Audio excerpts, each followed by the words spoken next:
Hi everyone, welcome to episode 10. Wow, this is the last episode of this season of my podcast, They're Not Mine. This is a podcast series about life with kids through the eyes of an auntie, among other things. So if you're the type of person who likes to dive to the last episode of a show first up, you might want to go back and check out some of the story. But either way, here is a previously on They're Not Mine. I'm Aunty Tan to a gang of 5.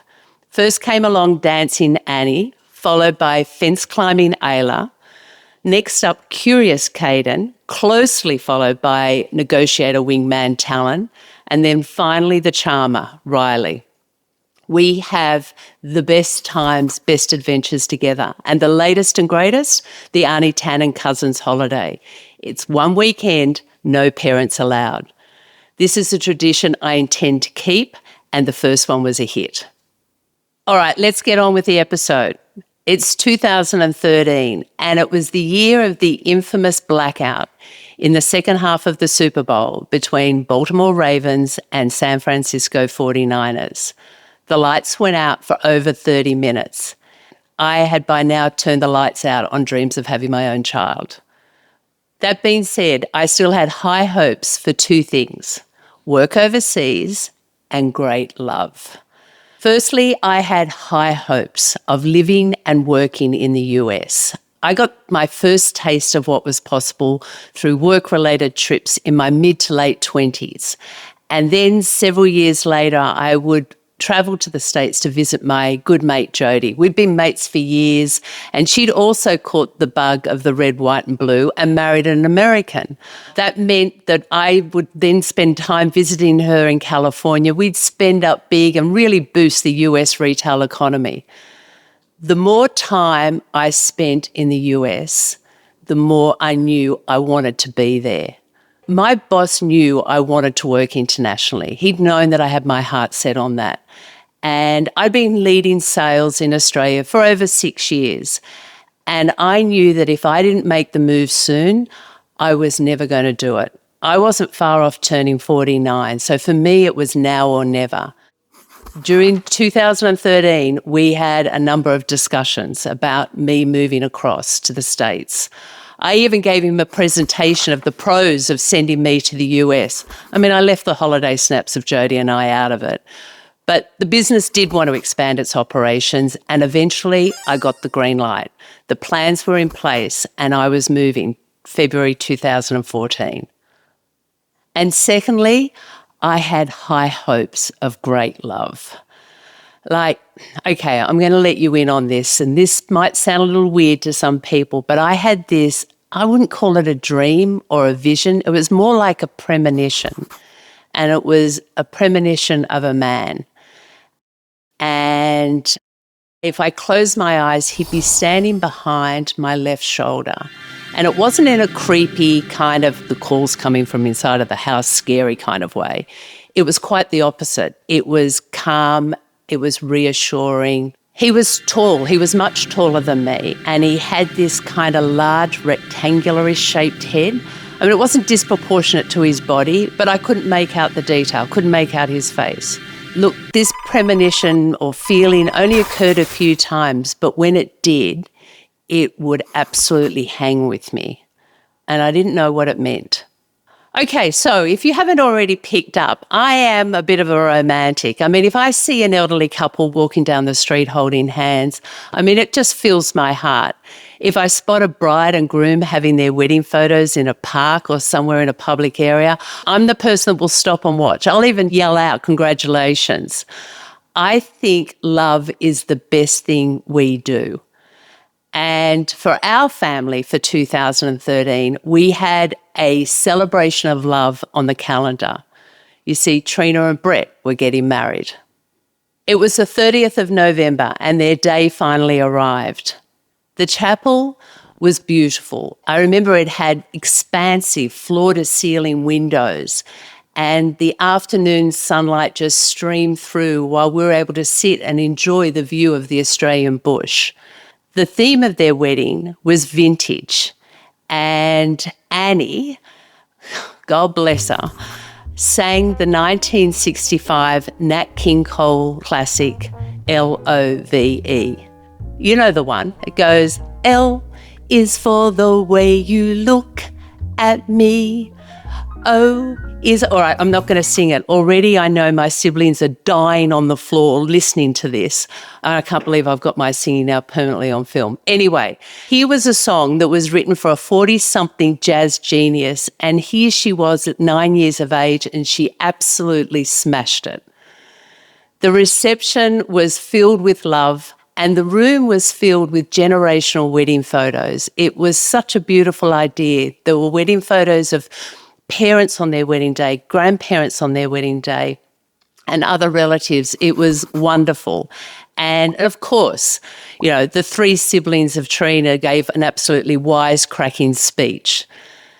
Now, I've shared with you our family loves to party and we love dancing, and the music was brilliant at the wedding reception. And I got up on the dance floor, which I would later find to the dismay, in fact, absolute dismay, of my gynecologist. Now, you might say, what the hell's your gynecologist got to do with the fact that you're busting a move to Ain't No Mountain High Enough or not? Well, you see, dancing wasn't on the approved list of activities. Why? Well, just shy of 3 weeks before the wedding, I had a procedure, and it was no small one. I had a hysterectomy. My doctor had strongly recommended I have this procedure, for a number of health reasons I'm not going to bore you with.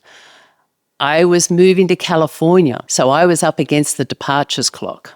I didn't like the thought of having my uterus removed thousands of miles away from the support of my family and friends. I mean, this was no minor ingrown toenail procedure.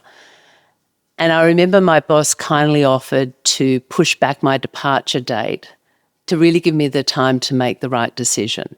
I had unquestionably the support of my family, but it truly took an army of girlfriends across the globe to help me to decide what to do. Look, I know I'd closed the door on other options of having a child of my own, and I'd made my decision. But having a hysterectomy, man, it just made it final. The night before my surgery, I wrote a letter. Now, this had been actually recommended to me by my fertility counsellor. And she said it was a way of just saying that final goodbye to the dream of having your own child, or the dream of me having my own child. And I thought, okay, yep, that makes sense. I can do this. I can write this letter. I thought, who do I address it to? What do I say? Dear uterus, thanks for the memories. Pity those monthly visits were all in vain. No. Who am I kidding? This was far more emotional. In fact, I have a copy of the letter here. The original is sitting somewhere else. And the letter does go on to say, I'm 48 years and 9 months, and I wanted to have a baby.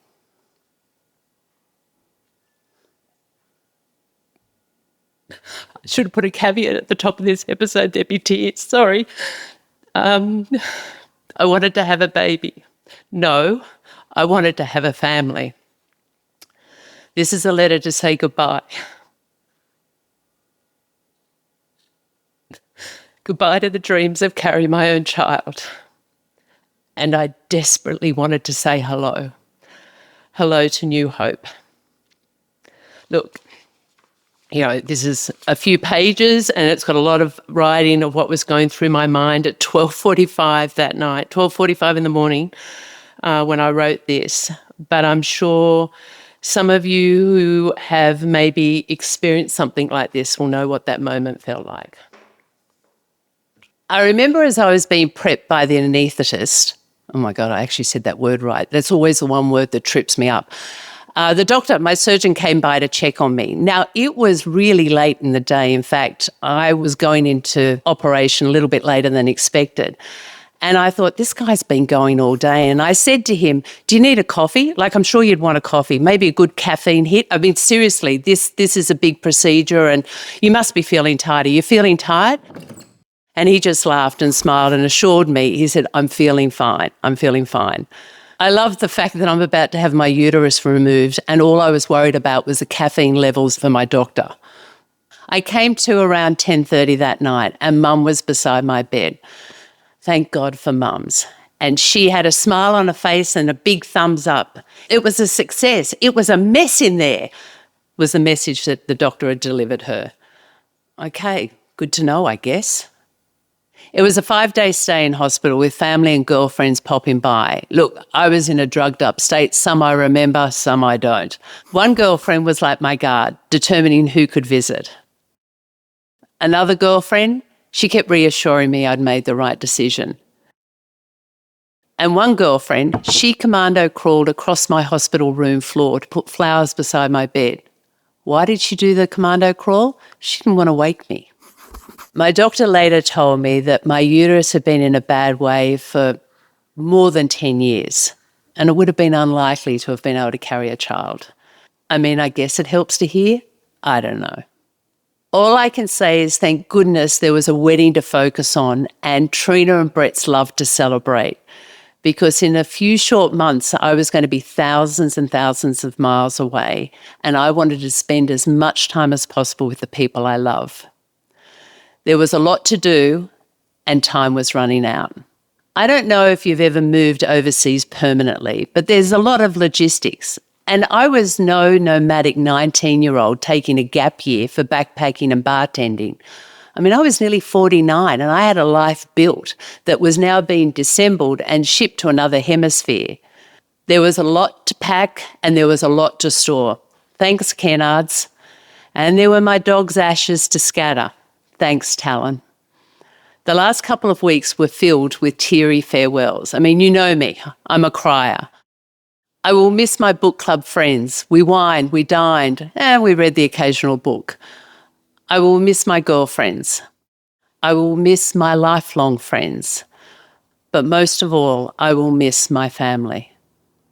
I mean, how does one even begin to farewell their family? I mean, look, I get it. You know, with technology, the world is small.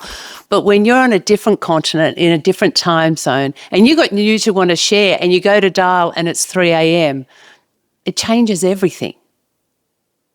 The week of, I said goodbye to Dad and his partner Trish. The morning of, I said goodbye to Tanya and Riley. The afternoon run to the airport was going to clash with his afternoon nap.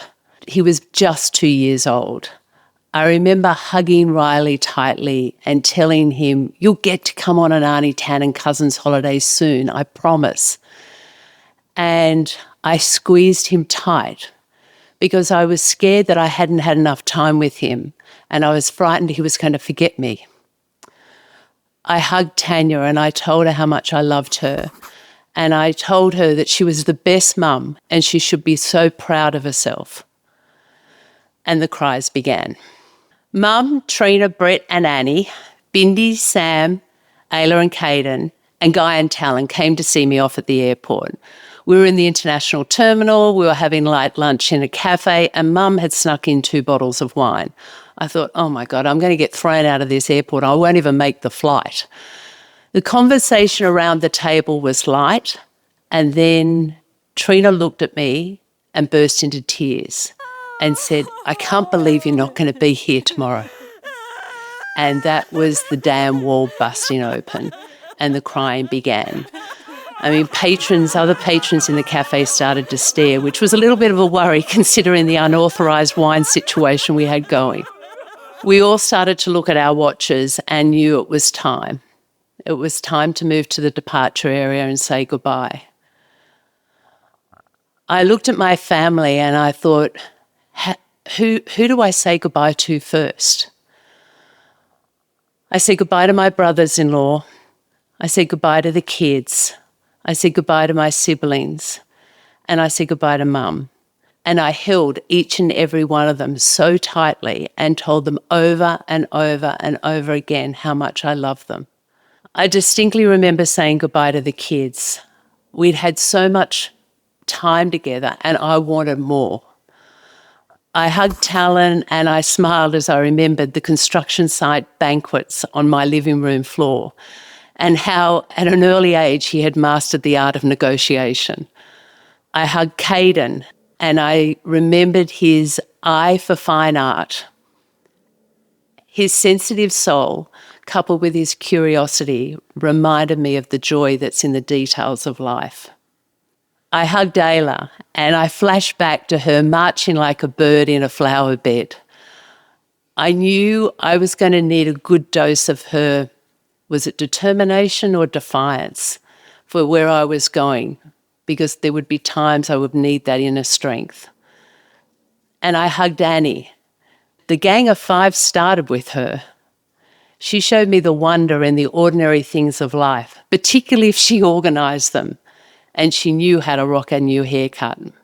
I couldn't stop at one go around. I repeated the goodbyes. The kids were crying, my sisters were crying, Mum was crying, and of course I was crying. It was Guy that eventually said, "It's time to go.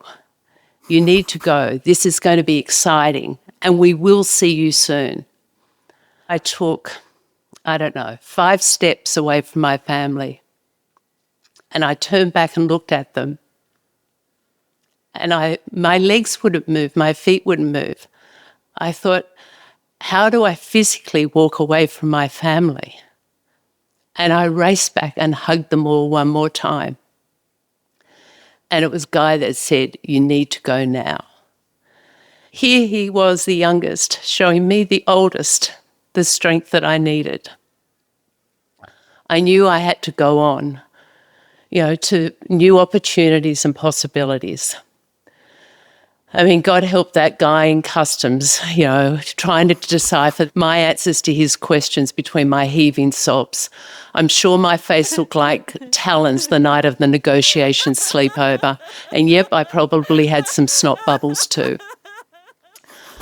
My family later told me that some of them went back to Guy and Tanya's after leaving the airport. Bindi said it felt like someone had died and they weren't ready to say goodbye.